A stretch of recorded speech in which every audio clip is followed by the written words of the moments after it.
9:15 বাজে। আজকে আমাদের উঠতে উঠতে 9:15 বেজে গেছে, কারণ মাসিও দেরি করে এসছে। আর আজকের বাইরের যা ওয়েদার, একদম পারফেক্ট ডিসেম্বরে যেরকম ওয়েদার থাকে, সূর্য ওঠে না সেরকম টাইপের, ওই জন্যই আমাদের ঘুমটা ভাঙেনি। এদিকে রান্না বান্না শুরু হয়ে গেছে, কালকে যেহেতু বিয়ের বাড়িতে খাওয়া দাওয়া হয়েছে, ওই জন্য সকালবেলা একদমই হালকা পাতলা। আর আমার কেমন জানি না শরীরটা ভীষণ খারাপ হয়েছে, সেরকম কিচ্ছু খাইনি আমি বিয়ে বাড়িতে। এত অনেক কিছু আইটেম ছিল, কিন্তু আমি সেরকম কিছুই নিইনি, শুধু ফ্রাইড রাইস নিয়েছিলাম, সাদা ভাত নিয়েছিলাম, আর একটা কাতলা মাছ করেছিল, সেই কাতলা মাছ, আর একটু মাটনের তার মধ্যে আমার ভালো লাগেনি বলে আমি অতটা খেতেও পারিনি, কারণ মাটনটা আমি অতটা পছন্দও করি না। শুধু মাছ আর ভাত আর ফ্রাইড রাইসটা খেয়েছি। আর লাস্টে দিয়েছিল হচ্ছে গাজরের হালুয়া, আর একটা মনে হয় ওই লাল মিষ্টি দিয়েছিল, তো সেটাও ভালো ছিল। তাহলে মিষ্টি খাই না, ইগনোর করে যাই। তো যাই হোক, এইটুকু খেয়েই আমার আজকে আর কিছু খেতে ইচ্ছে করছে না। মাসি, আর ওই জন্য ভেবেও রেখেছিলাম যে মাসি যদি না আসে, মাসির শরীরটাও ভালো ছিল না, তাহলে আজকে কিচ্ছু রান্না বান্না করবো, আজকে আলু সেদ্ধ ভাত দিয়েই চালিয়ে দেবো। কিন্তু দেখলাম যে না, মাসি চলে এসে, মাসি এসে আমাদের ঘুমটা ভাঙালো। তো যাই হোক, এখন বেসনের চিলা বানাচ্ছি, এটা খেয়েও অফিস যাবে, তারপরে আমাদের জন্য এখন রান্না বান্না করা হবে। মাসি চলে এসছে, চলো দিয়ে দিই।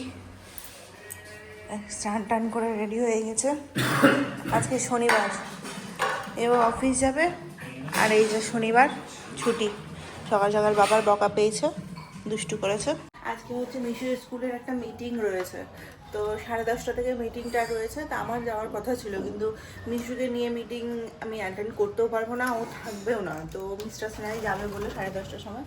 আর মিস্টার সিনহার অফিসেরই আর একজন রয়েছে, ম্যাডাম রয়েছে, ওনারও ছেলে একসাথেই পরে, বলছিলাম কালকে রাতে, তো উনিও যাবেন একসাথে, দুজন মিলে চলে যাবে অফিস থেকে। আমার আর যাওয়া হবে না। মিশুকে জোগানোর জন্য কেউ থাকতে গেলে আমি চলে যাবো না, আমি বাড়ি থেকে বেরোতে গেলে তো মিশু আমাকে ছাড়বে না, আর ওকে নিয়ে যেতে গেলে ও করবে না। তার জন্য বললাম যে না, তুমিই যাও, তুমি অ্যাটেন্ড করো, মিটিংটাতে যাওয়া দরকার আছে। এখন সব কিছু চেঞ্জ হয়েছে তো স্কুলে, তো একটু মিটিংটা না যেতে গেলে কিছু বুঝতে পারবো না। আর কদিন পরে ছুটি পড়ে যাচ্ছে, 24 তারিখ স্কুলটা হয়ে পড়ে। ঠান্ডা বাইরেটা একবার দেখাই তোমাদেরকে, আমি নিজেও যাইনি ব্যালকনিতে। 9:15টার সময় ঘুম থেকে উঠে পড়ে তো সোজা চলে গেছি রান্নাঘরে, অন্ধকার হয়ে গেছে চারিদিকটা, জানো। ঘরের মধ্যে ঠান্ডা লাগছে না, যেহেতু জানলা ফান্না বন্ধ করা আছে, কিন্তু বাইরেটা দেখো একদম পারফেক্ট ডিসেম্বর, পিকনিক করতে যাওয়ার দিন একদম, তাই না? কত দিন থেকে বলছিলাম যে এরকম ওয়েদার না পেতে গেলে পিকনিক করে মজা পাবো না। এখন এসছে, জানি না কতদিন এরকম থাকবে, পিকনিকের সিজন তো শুরু হয়ে গেছে। চলো ওকে খাওয়াবো। মিশুর বাবাকে এগোতে গেছে। হ্যাঁ, এই যে এখানে আমার খাওয়া রেডি হয়ে গেছে। এখানে মাসি আলু পেঁয়াজ কলি দিয়ে একটা পোস্ত বানাবো, মানে তরকারি বানাবো, সেটা কেটে দিয়েছে। শুরু করি আজকে না, আলু পোস্ততে দিলাম শুকনো লঙ্কা দিলাম, কাঁচা লঙ্কা দিয়ে করছি না, দেখি কেমন হয়। আমার মা আবার শুকনো লঙ্কা দিয়েই করে, আর অনেকে বলে পোস্তর কোনো জিনিসে নাকি শুকনো লঙ্কা দিতে হয় না, কাঁচা লঙ্কা করে, কারণ শুকনো লঙ্কার গন্ধতে নাকি পোস্তের গন্ধ নষ্ট হয়ে যায়, তাই না মাসি বলে, অনেকেই বলে।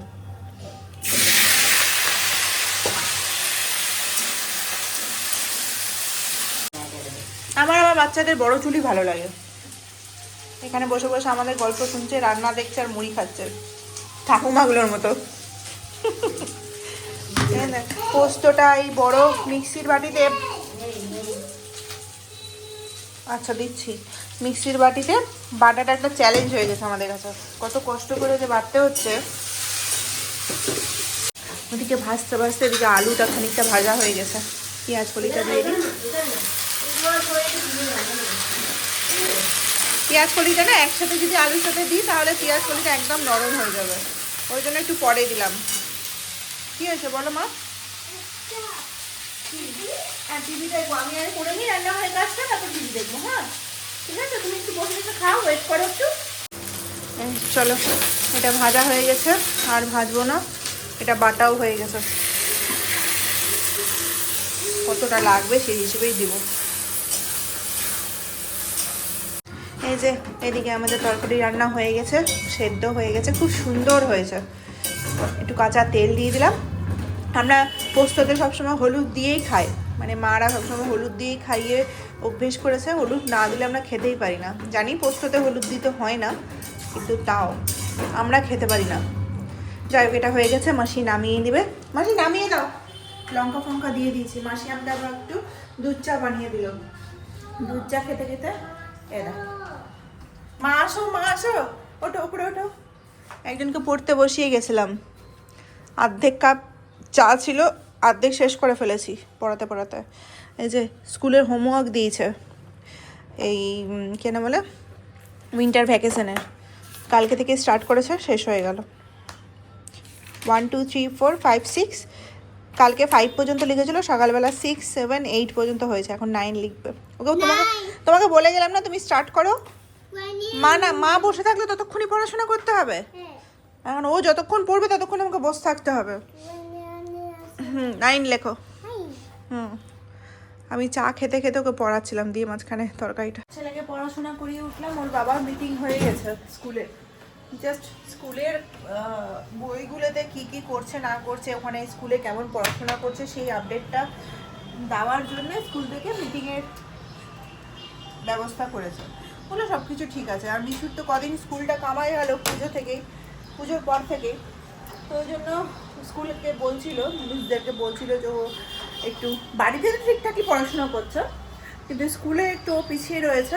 তো ওটা নিয়ে এর পরের দিন আমি বলবো, কারণ ওকে যে হোমওয়ার্কটা দিয়েছে সেটা তো 9 পর্যন্ত দিয়েছে, কারণ ও 100 পর্যন্ত লিখতে পারে, কিন্তু স্কুলের খাতায় যেহেতু 9 পর্যন্ত আছে, যেহেতু স্কুলে অতটা যাওয়া হচ্ছে না বলে ও কেন বলে অতটা এগোতে পারিনি। কিন্তু এর পরের দিন আমি গিয়ে পরে, সোমবার দিন তো স্কুল আছে, সোমবার দিনে আমি গিয়ে পরে হোমওয়ার্কটা একটু বেশি করে নিয়ে আসবো, যাতে বাড়িতে ওকে এনগেজ রাখতে পারি।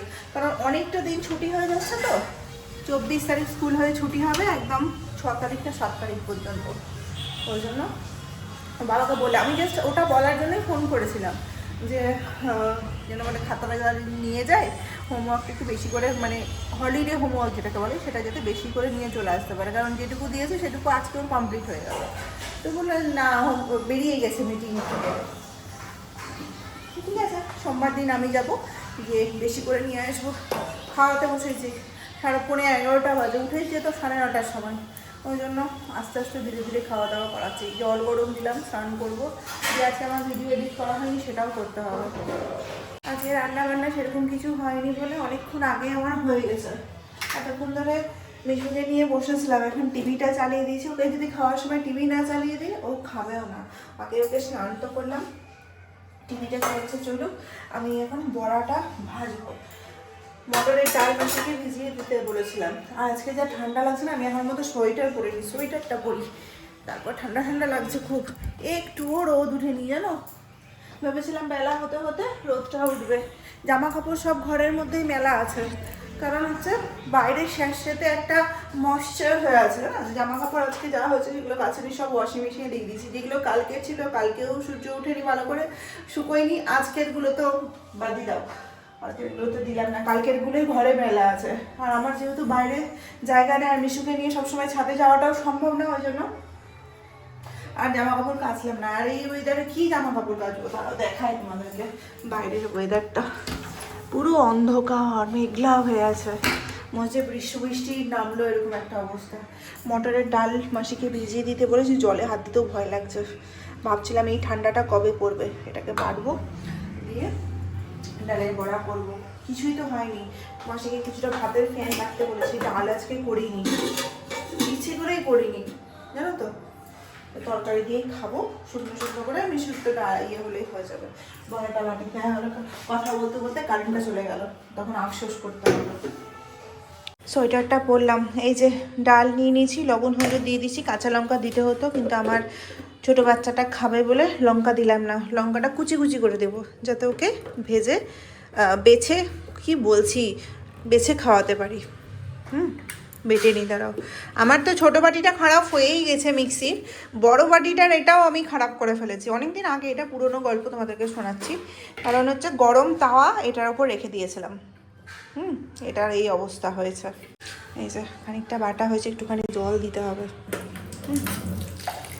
জল না দিলে হবে না। একা থাকতে গেলে না, এই রান্না না করতে গেলে আগে এই ঝামেলাগুলো করতে হয়। ভাল লাগে না খাওয়ার সময় এরকম। ভাত কিন্তু ঠান্ডা হয়ে গেল, মাসিকে গরম গরম করে যেতে বলেছিলাম। এই যে কাঁচা লঙ্কা দিয়ে ফেলেছি, ভালো মতো ফেটিয়ে নিলাম। ভালো মতো ফেটিয়ে নিলে কী হয় বলো তো, বড়াগুলো একটু ফ্লাফি টাইপের হয়, নরম হয়, সফট হয়। নাহলে না ভালো মতো ফেটাতে গেলে একদম ভালো হয় না, টাইট টাইট হয়ে যায় বড়াটা। কালকে মিশুকে যখন নিয়ে গেছিলাম, প্রথমত তো আমার নিয়ে যেতে ইচ্ছা ছিল না, কারণ হচ্ছে এত ঠান্ডা, ও সোয়েটার পরতে চাইবে না, কান্নাকাটি করবে, মানে যাওয়ার আগেই ওর মাথাটা গরম হয়ে যাবে। তো যাই হোক, যেটা ভেবেছিলাম সেটা তো হয়েছে, কিন্তু একদিক থেকে কি বলতো, একটু বাচ্চাদেরকে সোশ্যাল গ্যাদারিংয়ে নিয়ে যাওয়াটা একটুখানি উচিত, কারণ বাচ্চারা একটু সোশ্যাল হতে শেখে।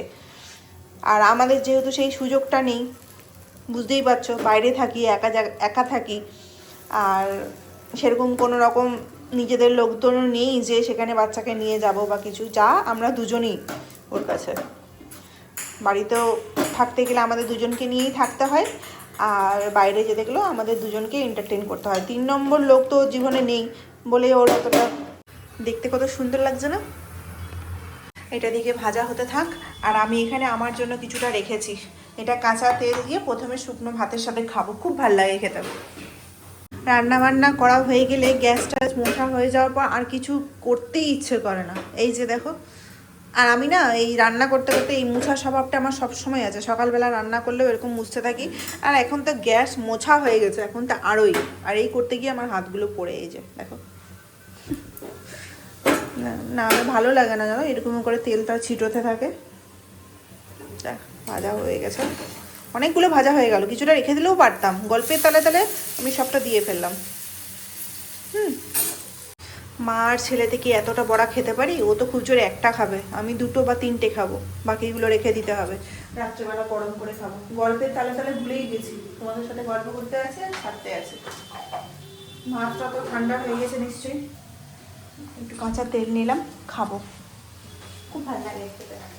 যারা মটরের ডালের বাটা দিয়ে, মানে কাঁচা যদি না খেয়ে থাকো, শুকনো ভাত ঘি দিয়ে মেখে, তাহলে একবার খেয়ে দেখো। গ্যাস ফ্যাসের কোনো প্রবলেম হয় না। অনেকে ভাববে হয়তো কাঁচা খেতে গেলে কোনো প্রবলেম হতে পারে, পেট ব্যথা হতে পারে, সেরকম কোনো কথা নেই, খাওয়া যায়। ছেলেকে খাওয়ানো ডান, এবার আমি খাবো। দেখতে দেখতে 1:45 বেজে গেছে। ওকে আগে খাইয়ে দিলাম, 2 দিন থেকে ওকে আগে খাওয়াচ্ছি, তারপরে আমি খাচ্ছি, তাহলে আমার খাওয়াটাও ঠিকঠাক হচ্ছে আর ওরটাও হচ্ছে। চলো বসি খেতে। 2টোর মধ্যে খাওয়া দাওয়া কমপ্লিট হয়ে গেল। কড়াইটা আর নামালাম না, 5-7টা বড়া ভেজে পরে কড়াই যদি নামিয়ে দিই তাহলে আমাকেই মাজতে হবে।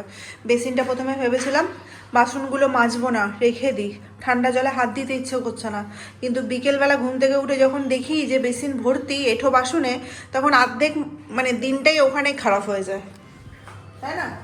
বেসিনে এঁঠো জিনিসপত্র রাখতে, বাসনপত্র রাখতে একদম ভালো লাগে না। আর বাস্তু মতে নাকি সেটা একদম ঠিক না, সন্ধ্যাবেলা যদি বেসিন এঁঠো বাসনে ভর্তি থাকে তাহলে নাকি বাস্তু মতে সেটা খুব খারাপ, আর আমার রাখতেও ভালো লাগে না। চলো মিশুকে ঘুম পাড়াবো। বাইরের দৃশ্য ভীষণই খারাপ, এরকম ঠান্ডা পড়তে গেলে তো মুশকিলই আছে ভাই, টেকা যাবে না। কালকে থেকে ওয়েদারটা খারাপ হতে শুরু করেছে, আজকে তো এক্সট্রিম লেভেলে চলে গেল একদিনের মাথাতে। আর 2 দিন আগেই তোমাদেরকে বলছিলাম একটু রোদ উঠে, মানে এত গরম লাগছে, এত গরম লাগছে, রোদ উঠছে, হাওয়া দিচ্ছে, কিন্তু হাওয়াটাকে ঠান্ডা লাগছে না, হাওয়াটাকে গরমই লাগছে। আবার দেখো কালকে থেকে শুরু হয়ে গেছে, হঠাৎ করে গরম পড়ে যাচ্ছে, হঠাৎ করে ঠান্ডা পড়ে যাচ্ছে। এটাতে কি হয় মানুষের, বিশেষ করে বাচ্চাদের আর বুড়োদের সমস্যা হয়ে যায়, শরীর খারাপ হয়ে যায় বাচ্চাগুলোর। হ্যাঁ 9:30 বেজে গেছে।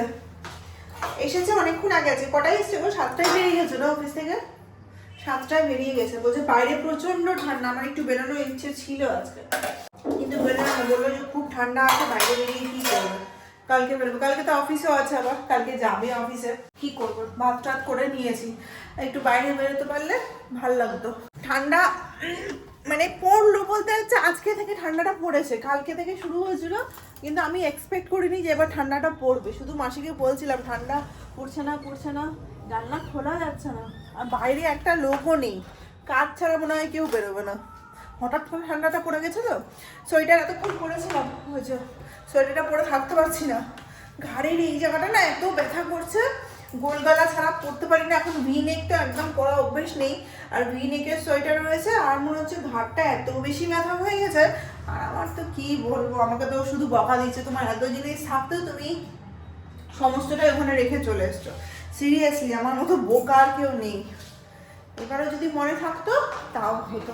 বাইরে ব্যালকনিতে গিয়ে দাঁড়িয়ে আছে, চলো খাওয়া দাওয়া করে নিই।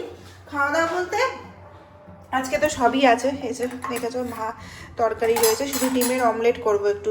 এই যে ডালের বড়া রয়েছে, বিশুর জন্য একটু ভাতের ফ্যান রেখেছি। বিকেল থেকে কিছু করে নিয়ে হচ্ছে ও বাড়ি অফিস থেকে আসার সময় আমি বলেছিলাম একটু পেঁয়াজি নিয়ে আসবো, ঠান্ডা ঠান্ডা দিন তো একটু পেঁয়াজি খেতে ইচ্ছে করছে। তো পেঁয়াজির দোকান বন্ধ এত ঠান্ডাতে, দিয়ে পরে চাট কি নিয়ে এসেছিলো, পাপড়ি চাট নিয়ে এসেছিলো। আর পাপড়ি চাট বাড়িতে নিয়ে এসে খেতে ভালো লাগে? একটুও ভালো লাগে না। একটু এর আগের দিনও নিয়ে এসেছিলো। আজকে সন্ধ্যা থেকে আমি চুল টুল কিচ্ছু আঁচড়াইনি, কেমন পাগল পাগল লাগছে দেখো। মিশুকে পরিয়ে উঠেছি, উঠে পরে মানে আর কিছু করা হয়নি। এটা আর আমার তো রান্না করতে আস্তে আস্তেই 9টা বেজে যায়। অন্যদিন আমি 8-9টার মধ্যে খাওয়া দাওয়া হয়ে যায়। আর ঠান্ডার মধ্যে না খাট থেকে নামতে ইচ্ছে করছে না, ভালো লাগছে না। কেউ যদি করে দিত তাহলে ভালো লাগতো, মানে খালি ওকে ওটাই বলছি, বলছে আমি করে দিচ্ছি। দাও যে না, তোমাকে আর করতে হয় না, আমি করে নিচ্ছি।